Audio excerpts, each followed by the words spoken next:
여러분, 각 시대마다 많은 사람들에게 감동을 주고 영향력을 끼치는 사회를 선도하는 리더들이 있죠, 그죠?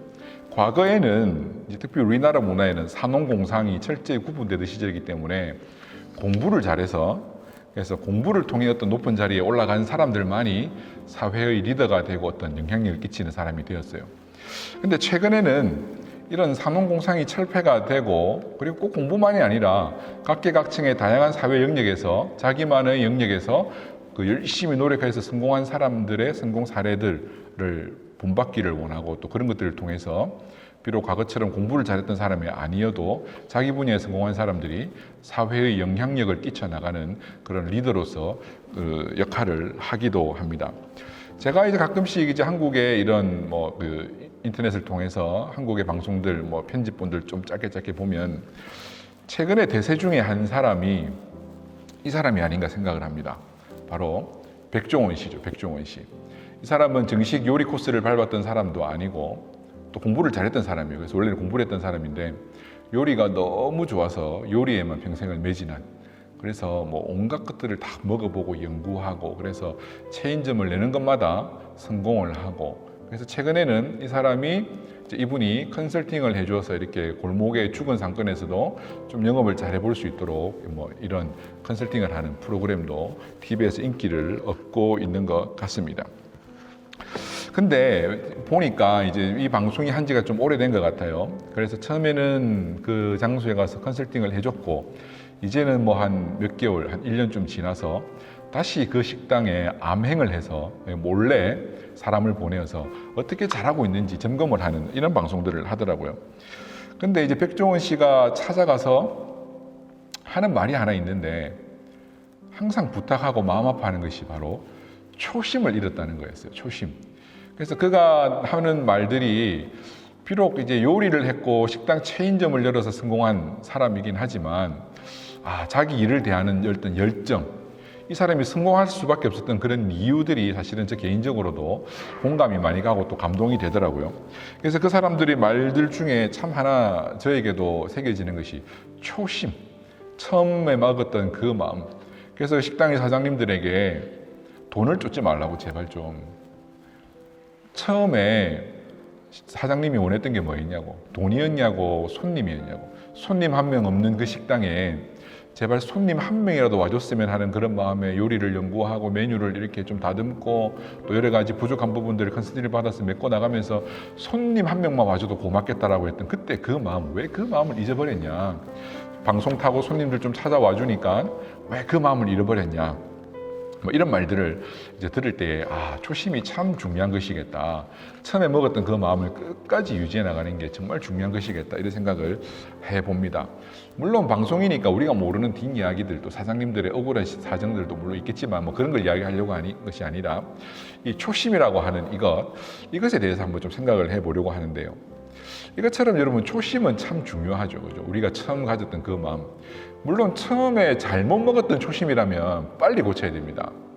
똥꼬지 부려서는 안 되고, 잘못인 줄 알았을 때는 빨리 초심을 바꿔야 됩니다만은, 우리가 간직할 만한 건강한 건전한 이런 초심이라면 우리가 새해가 지났는데 또 작심삼일이 되어서 흐지부지 될 것이 아니라 그 초심을 끝까지 이어나가는 것이 정말 유지합니다. 중요합니다. 그래서 오늘 우리가 이 새해를 시작하면서 가져야 될 초심은 어떤 것이 있을까 한번 생각을 해보면 좋겠는데요. 여러분, 성도가 가져야 할 초심은 저는 이것이라 생각을 합니다. 우리가 여호와 하나님의 날개 그늘 아래 피해야 한다. 하나님 외에는 피할 곳이 없다. 하나님 외에는 어디서도 안식할 곳이 없고 위로가 없다. 이 초심을 우리가 절대로 잊어서는 안 되죠.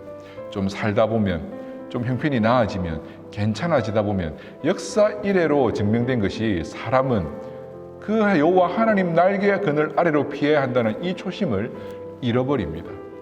성경이 우리에게 증명해주고 이 역사가 증명해주는 것 아닙니까? 여러분, 우리 삶에는 위로와 안식은 없습니다. 하지만 하나님은 우리를 구원하셔서 우리를 당신의 날개 그늘 아래 피하게 하시고, 그 날개 그늘로 우리를 덮으사 우리에게 위로와 안식 주시는 분입니다. 그래서 여호와 하나님께로 피해야 한다는 이 초심을 절대로 잃어버려서는 안 됩니다. 그래야 올 한 해도 우리는 여호와 하나님의 그 풍족한 은혜 가운데 살아갈 수 있습니다. 지난주부터 살펴보고 있는 이 룻기의 말씀은 이 초심을 잃어버린 시대에 하나님께서 우리를 구원하셨고 우리에게 복 주시는 분이다라고 하는 이 초심을 잃어버린 그 사사시대에 초심을 회복하고 이 초심을 붙들므로 하나님의 큰 은혜를 다시 회복하게 된 한 가정, 이 룻의 가정의 그 이야기임을 제가 지난주에도 말씀을 드렸죠. 오늘 우리는 2장을 살펴보면서 이 룻의 가정이 받은 은혜가 무엇인지, 그들이 초심을 회복하기 위해 하나님께로 다시 돌아와서 베들레헴에서 받은 그 하나님의 큰 은혜가 무엇인지 오늘 말씀을 통해 한번 생각을 해보려고 합니다. 오늘 본문 2장에는 중요한 이제 세 사람의 이름이 나오는데, 바로 룻과 룻의 시어머니인 나오미와 그리고 이후에 이제 룻을 책임질 보아스, 룻의 기업을 이어줄 보아스, 이 세 사람이 나옵니다.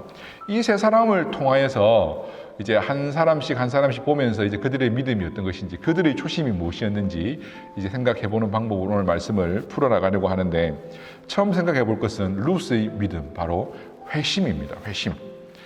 룻은 사실 결혼을 잘못해서 삶이 바닥에 이른 사람이죠, 그죠? 그가 자기 고향에서 외국인과 결혼했습니다. 어떻게 보면 이제 혈통적으로는 비슷한 사람이지만 다 그 사람들이지만 어쨌든 이제 다른 종족으로 여겨지고 이스라엘 사람들에게는 이방인으로 여겨지던 그 모압에 속한 이 룻이 이스라엘 사람인 그 나오미의 아들과 결혼을 한 겁니다. 그랬는데 남편이 일찍 죽습니다. 그리고 그 남편이 남겨준 유산도 없습니다. 그리고 그 봉양해야 될 시어머니만 남아 있는 것이죠. 이 룻은 정말 결혼을 잘못해가지고 인생이 바닥으로 내려간 그런 여인입니다. 하지만 그는 그의 착한 성품 탓에 자기 가족을 버리고 오히려 홀로 남겨진 그 시어머니를 따라갔죠. 나오미가 말한 대로 상식적으로 생각한다면 이 룻은 그 시어머니 나오미를 따라갈 것이 아니라 그 친정 어머니에게로 돌아가야 좀 그나마 살기가 수월했을 것입니다. 그럼에도 불구하고 룻은 조건적으로 불리한 선택을 합니다. 그런데 여러분, 오늘 우리가 말씀을 통해 알 수 있는 것은 이 조건적으로 불리한 선택을 한 이 룻이 자신의 그 결정을 통해서 하나님의 큰 은혜와 축복을 누리게 됩니다. 바로 그 조건적으로 불리했던 그 결정이 하나님께로 돌아가는, 하나님께로 회심하는 결정이었기 때문입니다. 룻은 자기 고향을 떠나 베들레헴으로 갔지만 이것은 떠남이 아니라 그에게 하나님께로 돌아감이 되었습니다. 이 가정은 애초에 하나님의 언약과 율법을 버리고 자신들이 지켜야 될 그 기업인 베들레헴을 포기하고 먹을 것을 위해 모압으로 간 가족입니다. 하지만 이들은 인생의 가장 밑바닥에서 하나님을 다시 찾습니다. 자신들이 피할 안식처는 모압의 신들이 아니었고 오직 여호와 하나님인 줄 믿고 그 베들레헴으로 다시 돌아갑니다. 거기서 어미새의 날개가 되어주시는 여호와 하나님의 그 보호와 그 지켜주심, 그 은혜를 경험한 것이죠. 바로 우리가 회복해야 될, 우리가 잃지 말아야 될 이 초심이 바로 언제나 하나님께 돌아가는, 하나님을 향하여 나아가는 이 회심입니다. 여호와 하나님께로 돌아가 그 날개 그늘 아래 피하여서 거기서 안식을 얻어야 됩니다. 그래서 여러분, 삶이 힘들 때마다, 삶이 바닥을 칠 때마다 우리는 이것을 기억해야 합니다. 우리는 새해에 서로 새해 복 많이 받으라고 축복하고 좋은 덕담을 나누며 인사를 합니다.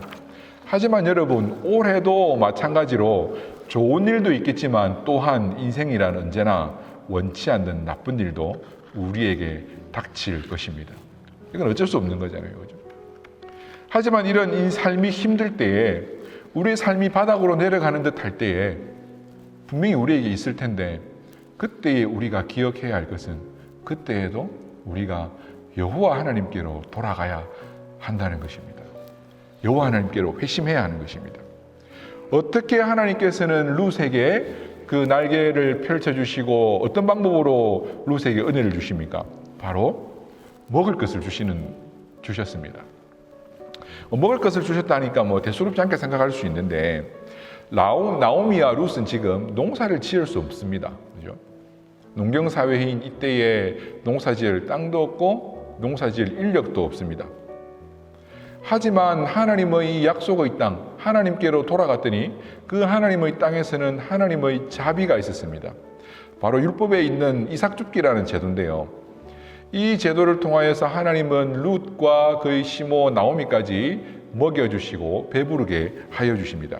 레위기 23장 22절에는 가난한 자와 거류민을 위해 밭의 모퉁이까지 다 베지 말고 남겨두어라고 하는 그런 율법이 있습니다. 룻은 이 제도를 활용한 것이죠. 이는 율법을 통해 가난한 자들과 거류민들을 챙기시는 하나님의 자비하심, 하나님의 선대하심입니다. 2장 4절을 보면 보아스는 이삭을 줍고 있는 여인들에게 이렇게 축복합니다. 여호와께서 너희와 함께 하시기를 원하노라. 보아스의 밭에서 이삭을 줍고 있는 이 여인들에게 은혜를 베풀면서 그들에게 여호와 하나님께서 함께 해주시기를 축복하는 메시지인 것이죠. 이삭을 줍는 것은 하나님이 룻과 그 가족에게 베푸시는 하나님의 은혜입니다. 8절을 보면 룻에 대한 소개를 들은 보아스가 이렇게 말합니다.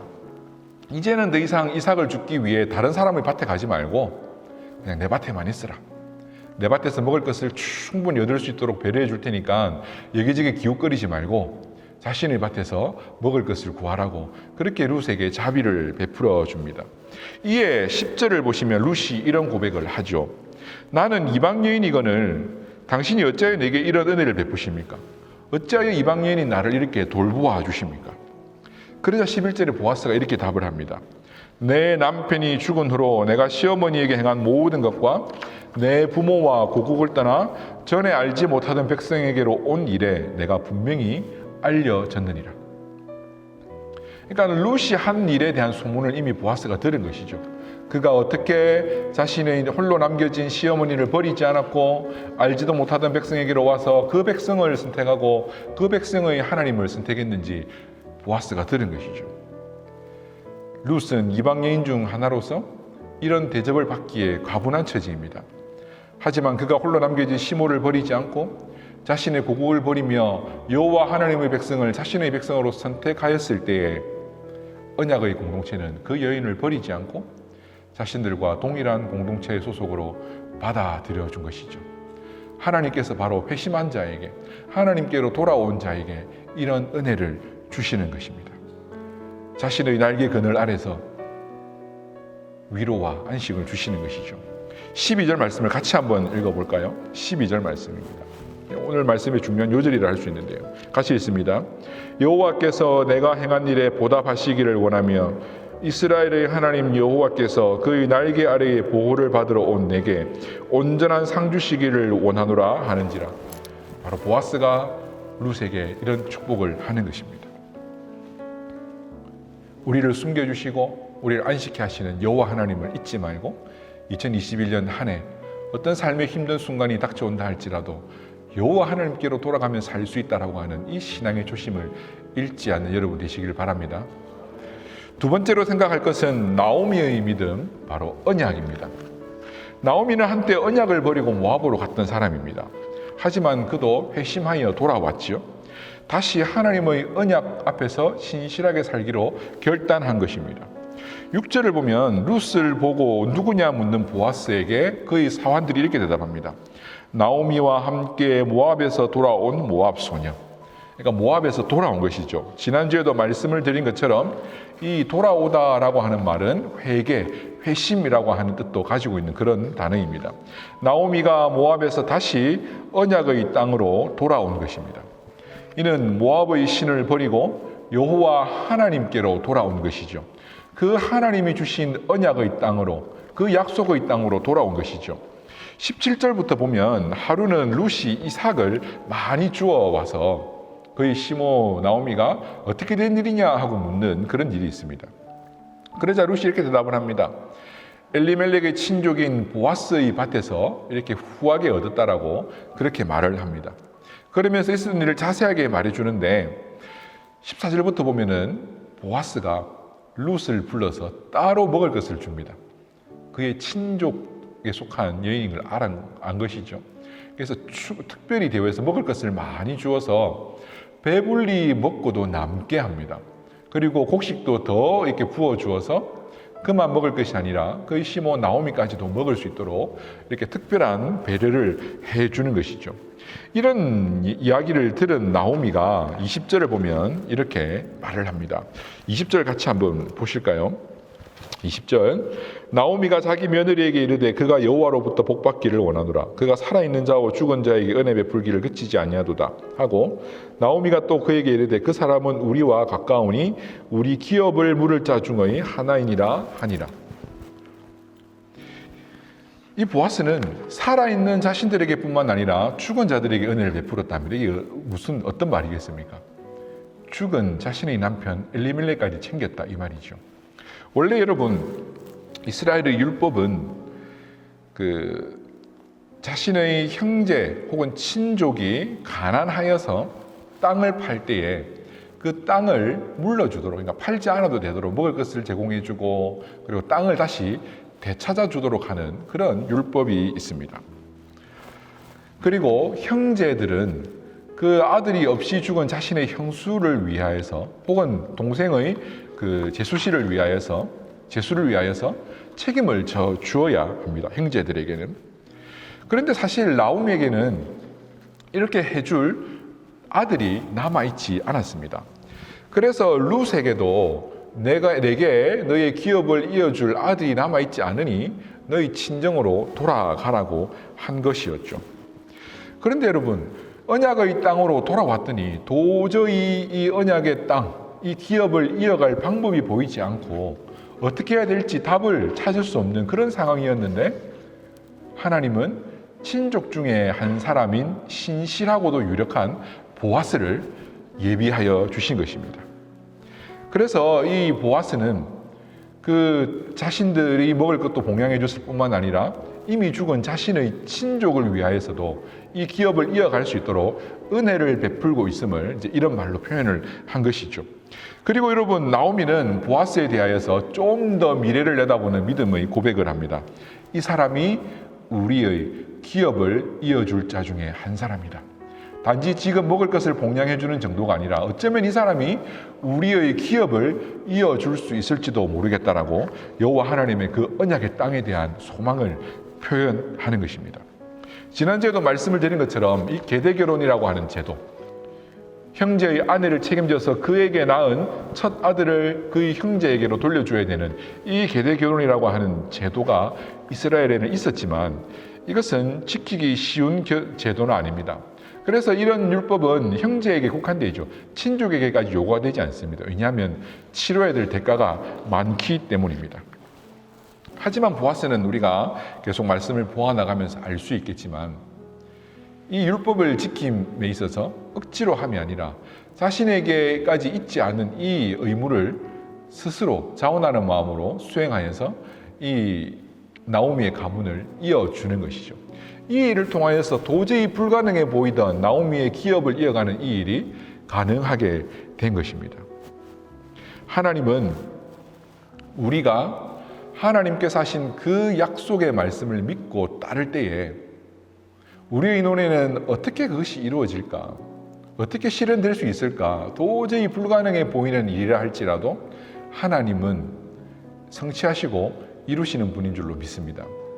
하나님은 하나님의 약속을 어떻게든 하나님의 방법으로 성취하시는 분입니다. 도저히 보이지 않는 이 기업을 이어가는 이 일이 나오미가 모압 땅을 버리고 하나님께로 다시 돌아왔을 때에 하나님께서 이 언약을 성취하여 주심으로 이 가문이 이어져 가는 것이죠. 비록 힘든 상황이라 하여 하나님의 약속을 믿지 못하고 그 약속을 떠나버린 삶은 하나님의 은혜를 경험할 수 없습니다. 하지만 아무리 힘들고 불가능해 보이는 상황이라 할지라도 하나님의 약속을 반드시 붙들고 살아가야 합니다. 그렇게 여호와의 날개 그늘 아래서 그 언약의 말씀을 붙들고 살아갈 때라야 하나님은 우리의 눈에는 보이지 않는 방법으로 하나님의 방법을 반드시 실현하여 주실 것입니다. 이 이방 여인 룻이 그 시모와 함께 언약의 땅으로 돌아왔을 때에 그 시어머니와 함께 그 언약의 하나님을 붙들었을 때에 어떻게 이 가정이 회복됩니까? 어떻게 이 가정에 하나님께서 큰 은혜를 베풀어 주십니까? 여호와 하나님은 언약에 신실하신 분입니다. 우리가 언약을 떠났어도 다시 그 언약을 기억하여 다시 그 초심을 회복하여 여호와 하나님께로 나아올 때에 하나님은 우리의 날개 그늘이 되어 주실 줄로 믿습니다. 그렇게 우리를 통하여서 하나님의 구원을 반드시 이루어 가실 것입니다. 바로 이것이 2021년 우리가 잃지 말아야 될 초심, 여호와 하나님의 그 언약의 말씀, 그 약속의 말씀을 반드시 기억하고 살아가는 것입니다. 마지막으로 생각해 볼 것은 보아스의 믿음, 바로 율법입니다. 보아스는 엘리멜렉의 친족입니다. 그래서 나오미는 보아스가 자신들의 기업을 이어줄 사람이 되어 주기를 소망했습니다. 소망에 따라 하면 형제는 친형제는 아니기 때문이죠. 이 보아스는 성경이 기록하고 있는 대로 부유한 사람, 유력한 사람이었습니다. 그래서 그의 땅에는 많은 소녀들이 이삭을 주우며 살아갔습니다. 2장 4절에는 보아스가 자신의 땅에서 이삭을 줍고 있는 사람들을 어떻게 선대하고 있는지 짧게 기록을 하고 있는데요. 자신의 땅에서 이삭을 줍고 있는 사람을 축복하고 또 그 축복을 들은 여인들도 진심으로 보아스에게 고마워하며 또한 축복의 메시지로 응답하는 것을 2장 4절에서 볼 수 있습니다. 여러분, 이 시대는 사사시대입니다. 사람들이 제멋대로 살아가고 율법을 지키지 않고 율법을 헌시짝처럼 버렸던, 언약을 헌시짝처럼 버렸던 그런 시대입니다. 그런데 여러분, 보아스는 율법에 신실했습니다. 그의 밭에서 가난한 소녀들이 이삭을 줍는 것에 대해 후했고 갑질하지 않았다 이 말입니다. 기껏 얼마 알바비 주면서 갑질하는 그런 악덕 사업주와 달랐다 이 말입니다. 자신의 땅에서 이삭을 줍고 있는 그 여인들을 전심으로 축복하고 그들을 위로하고 가능하면 그들에게 좀 더 챙겨주었던 그런 사람이었습니다. 이것은 이 당시의 사회 풍습과 비교해 볼 때에 참 특이한 일입니다. 이런 시대에도 하나님은 율법에 신실한 이 보아스를 예비하심으로 하나님의 일을 이루어 나가셨던 것이죠. 비록 이방 여인이지만 자신의 고국을 버리고 여호와 하나님의 언약의 공동체로 돌아온 이 룻에게도 보아스는 사랑을 베풉니다. 그의 친족의 집안에 시집와서 자신의 친정을 버리고 이 시어머니를 모시고 살아가는 이 여인의 어떤 헌신과 어쩌면 좀 더 나아가서 이 여인의 그런 신앙과 이 믿음을 보고 이 보아스는 하나님의 어떤 축복을 대신 전하여주는 통로의 삶을 선택하였던 것이죠. 바로 그것이 율법의 정신을 실천하며 살아가는 보아스의 믿음이었던 것입니다. 우리는 나오미가 보아스를 자신들의 기업을 물을 자로 소망한 것에 좀 더 관심을 가져보아야 되는데요. 이 보아스는 율법에 신실하여서 가난한 자들에게 이삭을 주게 하는 일에도 후했고 더 나아가서 나오미가 소망한 대로 이 기업을 이어주는 그 일에도 그가 책임감을 느끼고 율법에 순종함으로 하나님께 응답했던 그런 사람입니다. 레위기 25장 25절은 형제가 가난해서 땅을 팔 때에는 형제가 그 판 땅을 물러줘야 한다는 것이 율법입니다. 하지만 이것은 지키기가 쉬운 일이 아닙니다. 이스라엘 율법에는 희년제도라고 하는 것이 있죠. 매 50년마다 모든 땅들이 땅 주인에게로 돌아가야 하는 법입니다. 살다 보면 실패하기도 하고 어려운 일을 당하기도 하고 또 사고를 당하기도 하고 그래서 원치 않게 가난해지는 사람들도 있지 않습니까? 그죠? 애초에 여러분 이스라엘은 땅을 공평하게 분배받고 각자 어떤 기업을 이어가며 살아갔습니다. 그죠? 그럼에도 불구하고 똑같이 땅을 가지고 살아가지만 어떤 사람은 좀 게을러서일 수도 있겠고 어떤 사람은 불의의 사고를 당했을 수도 있겠고 소가 남의 집 아들을 들이받아 죽여서 배상을 많이 해주어서 이렇게 재산이 없어질 수도 있겠고 이런저런 이유들로 살다 보면 이게 불균형이 생기기 시작합니다. 그래서 율법은 한 50년마다 한 번씩은 이것을 다시 원래 주인에게로 돌이켜서 이 각 가문들마다 자신들이 하나님께 이어받은 그 기업의 땅, 그 언약의 땅을 놓치지 않도록 배려하는 이런 율법을 하나님께서는 이제 주신 것이죠. 그런데 이 희년이 되기 전이라 하더라도 형제는 그 형제가 가난하여서 땅을 팔아서 먹을 것을 구하였을 때에 그 땅을 잃지 않도록 다시 돌려주도록 율법은 명령하고 있습니다. 룻기 4장 3절을 보시면 이 보아스가 엘리멜렉에 가까운 친족이긴 하지만 그 고을에 엘리멜렉에게 이 보아스보다 더 가까운 친족 한 사람이 있었습니다. 그래서 그 사람에게 찾아가 이런 말을 하죠. 우리 형제 엘리멜렉의 땅이 팔려가고 있는 것을 보고 있는데 나오미가 이 땅을 팔려고 했겠죠. 그 땅을 돌려줘야 되지 않겠느냐라고 할 때에 이 보아스보다 더 가까운 친족은 이 율법을 준수하지 않습니다. 그 표시로 자신의 신발을 벗어 던집니다. 이것도 율법에 있는 것인데 어떤 율법에는 원래 어떻게 되어 있냐면은 형제가 자신의 의무를 이행하지 않을 때에는 그의 신을 벗기고 그에게 침을 뱉어서 그를 수치스럽게 해야 한다는 것이었습니다. 그러니까 신을 빼앗기고 침뱉음을 당하며 수치를 당해가면서까지라도 의무를 이행하지 않으려고 했던 것이 이제 사람들의 마음이죠. 왜냐하면 힘든 일이니까. 그죠? 근데 이제 조금 바뀌어서 이 사람은 원래는 신을 뺏겨야 되는데 율법에 의하면 그게 아니라 자기가 자발적으로 신을 벗어주면서 나는 그거 안 할 거니까 네가 알아서 하라, 네가 물러라 라고 좀 더 먼 친척인 보아스에게 이 책임을 떠넘깁니다.